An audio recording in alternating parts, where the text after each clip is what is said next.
आज से हम कक्षा 6 गणित स्टार्ट करने जा रहे हैं। हमारी बुक का नाम है एनसीईआरटी।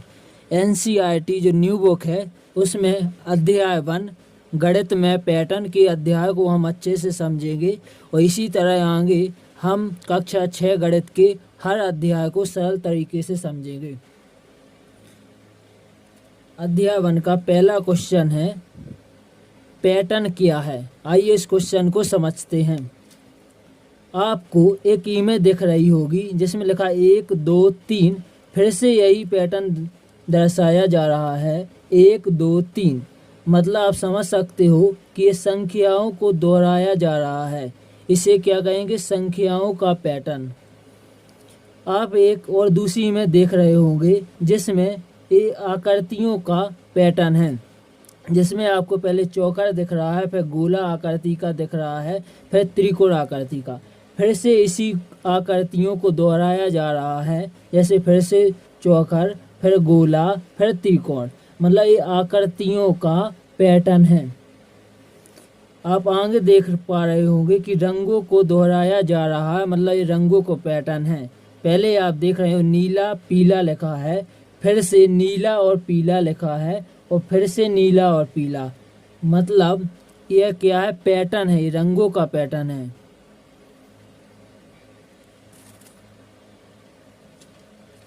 हमारा क्वेश्चन था, प्रश्न 1 था पैटर्न क्या है। पैटर्न दोहराई गई व्यवस्था। पैटर्न यह संख्याओं, आकृतियों, रंगों आदि की दोहराई गई व्यवस्था ही पैटर्न कहलाती है। आइए इसे हम नोट्स के माध्यम से देख लेते हैं।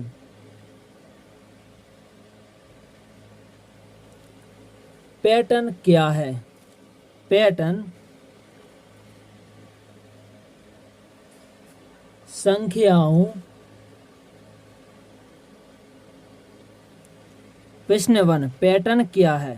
पैटर्न संख्याओं, आपको देख पा रहे हो इन संख्याओं को दोहराया जा रहा है, आकृतियों, रंगों आदि की दोहराई गई व्यवस्था है। प्रश्न 2 है गणित क्या है। गणित पैटर्न की खोज करना और उसके अस्तित्व का पता लगाना ही गणित है। आप इस इमेज में देख पा रहे होंगे कि आपको पैटर्न पता है कि जैसे कि यहाँ पर 1 2 3 है तो यहाँ भी 1 2 3 होगा।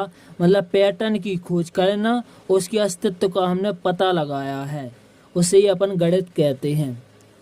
गणित पैटर्न की खोज करना और उसके अस्तित्व का पता लगाना ही गणित है। प्रश्न 3 पैटर्न कहाँ कहाँ है। पैटर्न हर जगह है। हमारी आसपास की प्रकृति में भी पैटर्न है।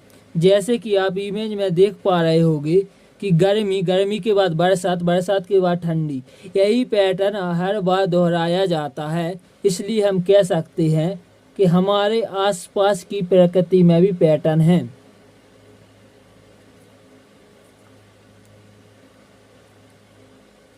घर और विद्यालय में भी पैटर्न है। कैसे? आइए से समझते हैं।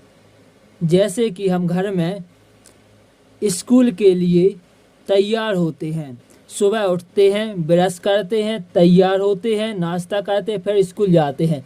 यही पैटर्न हम हर बार दोहराते हैं। मतलब कि घर में भी पैटर्न है। स्कूल, विद्यालय में जब हम प्रार्थना करते हैं तो सबसे पहले छोटे बच्चे को लगाया जाता है, फिर मध्यम बच्चे को, फिर बड़े बच्चे को। यही पैटर्न बार बार दोहराया जाता है। मतलब विद्यालय में भी पैटर्न है।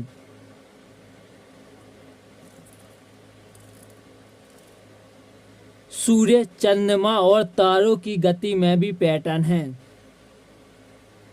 सूर्य पूर्व से उगता है और पश्चिम में अस्त होता है, वही पैटर्न बार बार दोहराया जाता है। मतलब सूर्य में भी पैटर्न है। चंद्रमा पूर्व से उगता है, पश्चिम में अस्त होता है।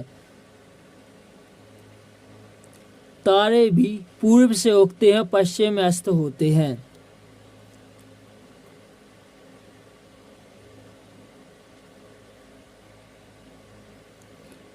सूर्य, चंद्रमा और तारों की गति में भी पैटर्न है।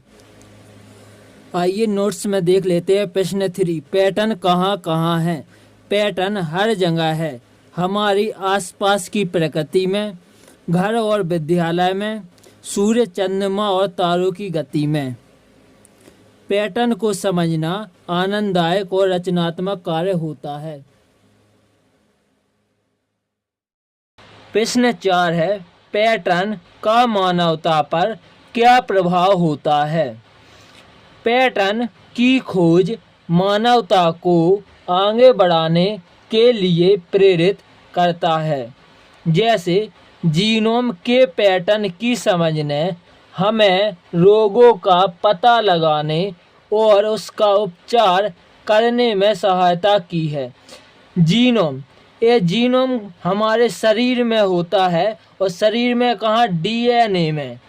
और इसी जीनोम के पैटर्न की समझ ने हमें रोगों का पता लगाने और उसका उपचार करने में सहायता की है।